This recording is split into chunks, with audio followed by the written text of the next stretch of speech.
Hey guys, Mike the Alpha Hoarder here, and today I'm adding a handful of things to my hoard, and I wanted to use the opportunity to chat about condition rarity and inventory attrition. So, I got a couple of cards from eBay's Authenticity Guarantee. This is from an interesting seller that I ran into. So, his brother, allegedly, worked for a store that sold magic stuff back in the day.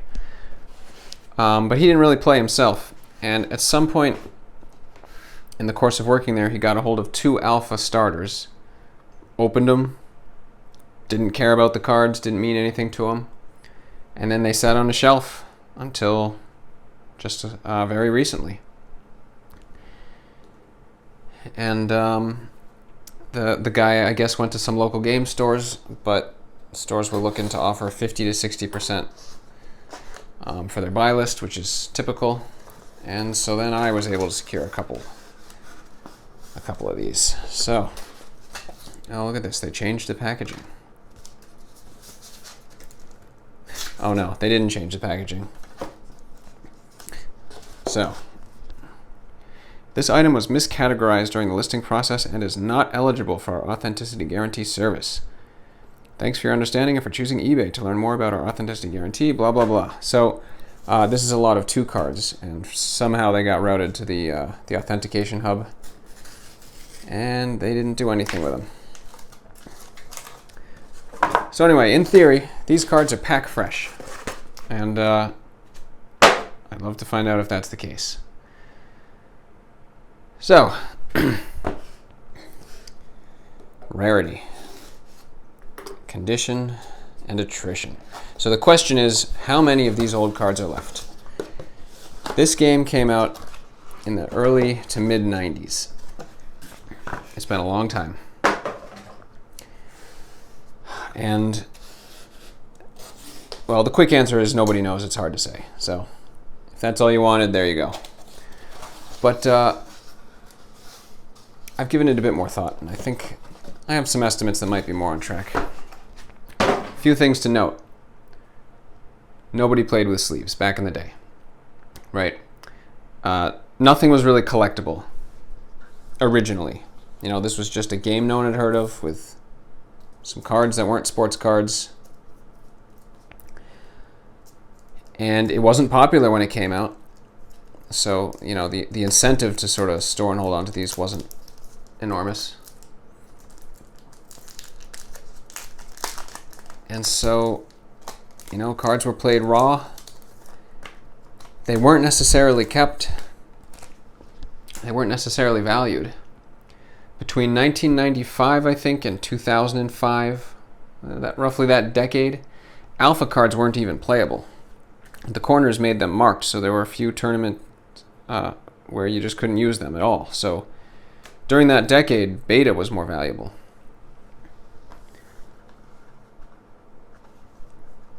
But, very nice. A thing that's really worth noting, though, with card value is that back then the internet really wasn't a thing the way it is today. So even the cards that had value, most people that had these cards wouldn't know. You know what I mean? Some people, you know, who are really into the game probably could figure it out, but a lot of people probably had no idea.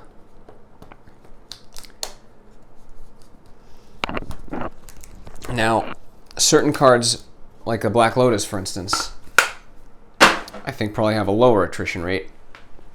So the cards that were super popular early on, or became iconic very early on, those pretty quickly did shift into collectible. If you pull up old issues of Scry magazine, between issue 1 and 6, which is a 9-month window, the price of a beta Black Lotus increased by 800%. So if you were paying attention to these things, there were certain cards, like a Black Lotus, which were immediately going up in value. And so that's why even to this day, I think, Black Lotus is probably overrepresented in high condition cards. But let's put that aside and just talk about, you know, cards like this. nice rares that weren't sort of standout. Oh, very nice. Very nice. So at first look, these do actually look pack fresh, but we'll give it a nice close look.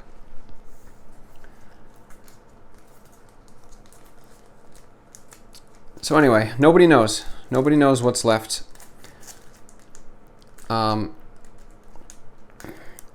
My guess is that an easy half are lost. I mean, the thing you got to keep in mind is this game was for kids, Teenagers were playing it, but it was also kids. I was in 5th grade when I started playing. 5th graders don't take care of cards, and these things are very easy to damage. Oops.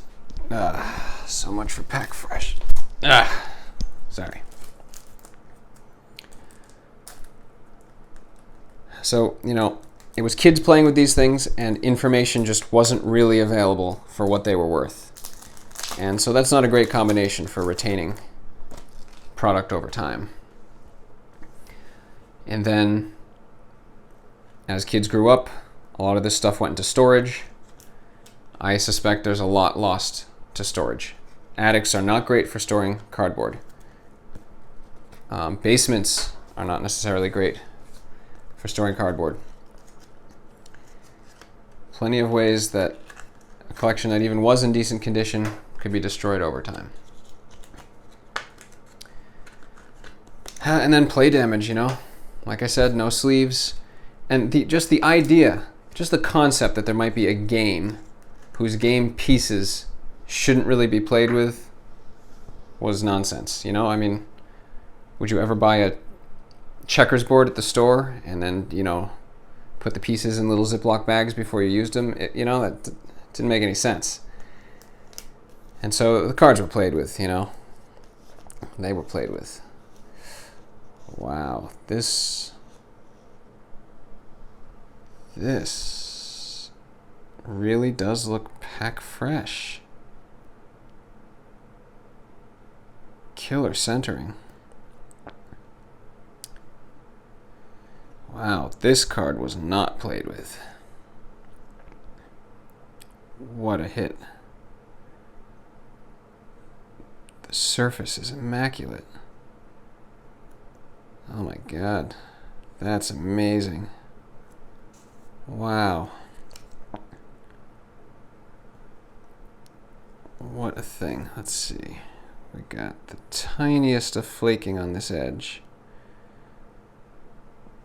It's the sort of thing you can get just from pushing the card into a box of cards. It doesn't really look like playware so much. More like a one-off. That is that's really beautiful. That's something. What was I saying? I distract myself with the alpha cards.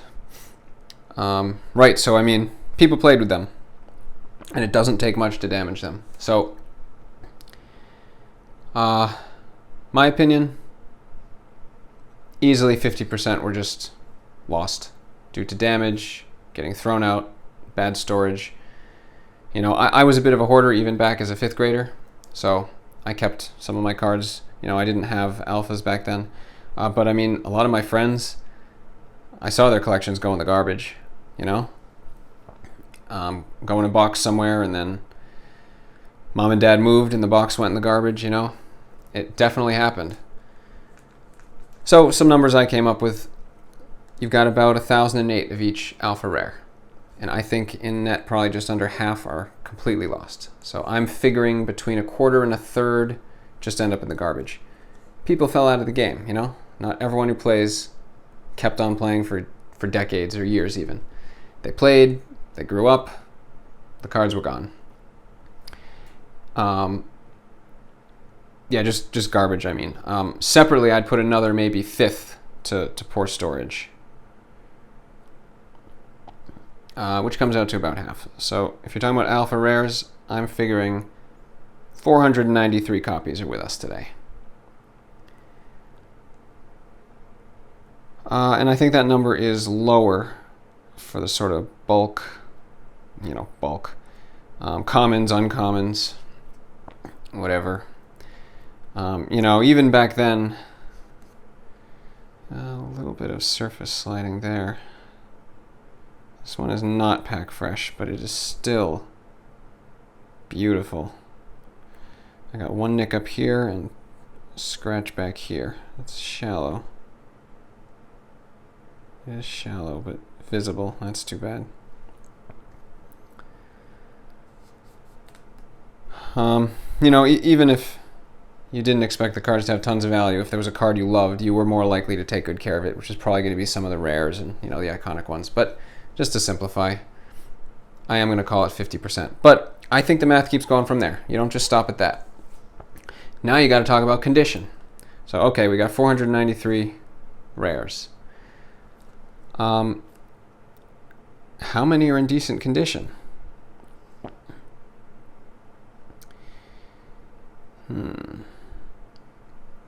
I would put this one in that category. Oh, yeah, very nice.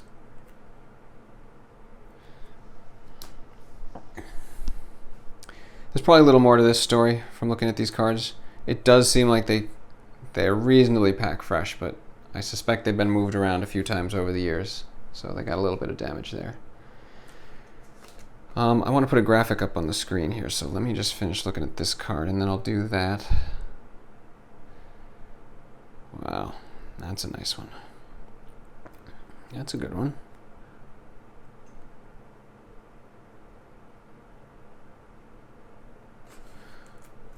Oh, beautiful. Very happy with all those, especially this. Don't see a card like this too often. Okay, so how many are left in good condition? So we got that 50%. A lot of people guess around 50%, so that's nothing new. But now how many are in good condition? So what I'm throwing up on the screen here is on TCG Player. This isn't perfect, by the way. It's a reasonable way to estimate, I think. But what you can do on TCG Player is you can go into their filter, and as you click off different settings, it sort of updates. That's what these numbers are showing. So now this is showing the number of listings, not the number of quantity. So one listing with quantity of 4 available. You know, it's not going to count this quite right. And obviously TCG Player is only accounting for what's on the market, not stored away in a collection. So, you know, the actual existing product is going to be skewed. I tend to think that this is actually skewed towards nicer condition because those are more sellable. If you've got total junk cards, you're probably not bothering to list them. But across enough of a sample size, I think we can use this to work with. So what you're seeing here is, at the time I was recording this video, this is how many listings are available in each of these conditions for ABU plus the 4 horsemen. So Alpha, Beta, Unlimited, Arabian Nights, Antiquities, Legends, and the Dark. So of all of those sets, every rarity of card, about 25.4%, about a quarter of them, fall into the near mint category. And to drill in a bit more, take the 4 horsemen off. This is just ABU. It's holding about the same, 26.7% near mint. And then if you look at just Alpha, again, I think this is where it's going to be skewed the furthest in favor of good condition. Hard to say, but looking just at the Alpha listings that were available at this time, 31.5% are in near mint. So I'm going to use that number, even though I actually think this is high, but let's just take that. All right, so I think my overlays are gone. I'm back on the screen here. I'll ramble and add some more cards to the hoard. So we had 493 Alpha rares. I'm just going to focus on the rares just to keep it simple so we can actually follow a number through here. 31% of those figure are near mint. So that's 155 copies. But there's more. Because near mint doesn't really mean... Oops, bumped the camera. Near mint doesn't necessarily mean the same thing to everybody all the time. Right? So near mint, in my experience... Oh, let me open this over here. can be really anything BGS 8 or higher. In my opinion, it should probably mean above, 8.5 or higher, but I've gotten, I've seen 7.5s listed occasionally in the near mint category, 8s, but anyway, there's definitely a range in there, and I'm curious on the fall off, particularly of pack fresh stuff. So I have about 30 graded alpha rares, different alpha rares, and which isn't a huge sample size, but it's not nothing. And I actually have a spreadsheet where I keep track of them as well as the pop report. I got a little nick there. Otherwise, very clean jump for the Horde. So I went through all of my graded cards, and I just did a little math. So I took not the total pop, but I took the population of a given card for each of the 30. I took the population 8.5 and higher, and then I broke out a few percents. And what I find is, across that sample of 30 different rares, of the cards that are graded above an 8, 37.6% are an 8.5, 42.2% are a 9, and 20.2% are a 9.5 or higher. So, if you just want to stack all that together for a minute, I would consider a true near mint card a 9 or a 9.5 or a 10, so a 9 or higher. This is probably, this is definitely a 9. This is probably a 9.5 basic. So how many of these are there, do I figure? Well, we were down to 155, right? So we took half away from just loss, garbage, poor storage. Then we kept only 31% of those, which were generally classified as near mint. But then within near mint, I'm only going to take 60% of those. That was the sampling I found in my set that are either 9s or 9.5 or higher. It's about 60% of the near mints are the top of near mint. So 50% times 31%, which I said was high, I think is high, times 60%. I figure there's a 90.7% loss on pack fresh alpha rares. So I don't think there's very many of those available. And if you trust those numbers, you can take the 90.7 and apply it across the board. Tweak my assumptions where you think it works, and then use that attrition rate to see what was lost going from the original stuff coming out of a pack to what's available today. And yeah, I think that number is higher than people appreciate. A fine example of a wonderful alpha card that is no longer in that category. This is among the 90%, 90.7%. Still a beautiful card, though. I did think it was in nicer condition when I got it. I'm not thrilled by what appears to be a big warp. Yeah, can you see that? Yeah.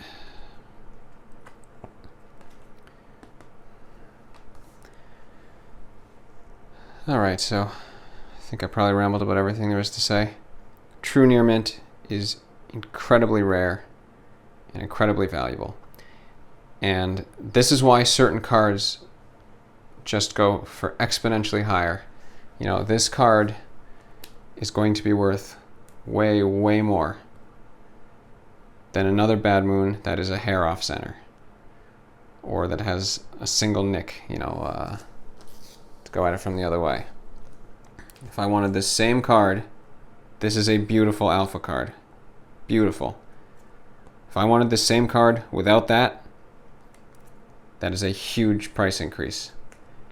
And it should be. That's my point. And so even if you're not going after the very, pack fresh stuff, it's just pretty easy to follow this attrition rate and see the way it stacks. And the nicer condition card you can get, the more rare it's going to be. And, I think I think people do know this, and I know it's talked about all the time, but despite it being talked about all the time, I actually think the situation is even more intense than most people realize. All right, so this is what we're adding to the Horde today.